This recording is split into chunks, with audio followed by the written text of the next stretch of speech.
Time యూపీఎస్సీకి tuitions only in Tirumala IAS institute Chaitanyapuri. Call చేసి ఇప్పుడే జాయిన్ అవ్వండి.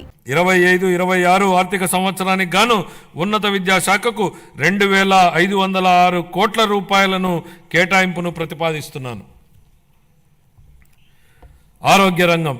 గత ప్రభుత్వ పాలనలో ఆరోగ్య రంగం పూర్తిగా నిర్లక్ష్యానికి గురి అయిన విషయాన్ని మనం చూసాం అధ్యక్ష. సకాలంలో చెల్లింపులను చేయకపోవడంతో మందుల కొరత, సౌకర్యాల కొరత, సేవల కొరతకు కారణమైంది అధ్యక్ష.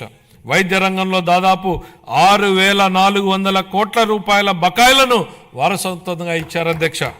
దీనిలో 1,624 కోట్ల రూపాయలను చెల్లించి తిరిగి గాడిలో పెట్టేటువంటి ప్రయత్నాలు ప్రారంభించాం. నిర్లక్ష్యానికి గురైన వైద్యారోగ్య రంగాన్ని గాడిలో పెట్టడమే కాకుండా ఈ శాఖకు సంబంధించి ప్రజారోగ్యానికి సంబంధించి మేనిఫెస్టోలో ఇచ్చిన హామీలను అమలు చేస్తున్నాం. దీనిలో భాగంగా ఇప్పటికే ఉన్న ఎన్టీఆర్ వైద్య సేవ పథకానికి తోడుగా ప్రతి కుటుంబానికి నాణ్యమైన వైద్య సేవలు అందించేందుకు పేద మధ్యతరగతి ప్రజలకు ఆసుపత్రులకు వెళ్లిన వెంటనే ఎటువంటి ఇబ్బంది లేకుండా కార్పొరేట్ వైద్యం అందేలా పథకాన్ని రూపొందించాం. దీనిలో భాగంగా ప్రతి కుటుంబానికి 25 లక్షల రూపాయల ఆరోగ్య బీమా పథకాన్ని అందుబాటులోకి తీసుకొచ్చేందుకు మా ప్రభుత్వం ప్రణాళికలు చేపట్టింది. ఈ ఏడాదిలోనే ఈ పథకాన్ని అమల్లోకి తేనున్నాం. దీంతో పాటు ఆసుపత్రుల్లో మందుల సరఫరా, మెరుగైన వైద్య సేవలు, పారిశుద్ధ్యం వంటివి ఇప్పటికే చేపడుతున్నాం అధ్యక్ష.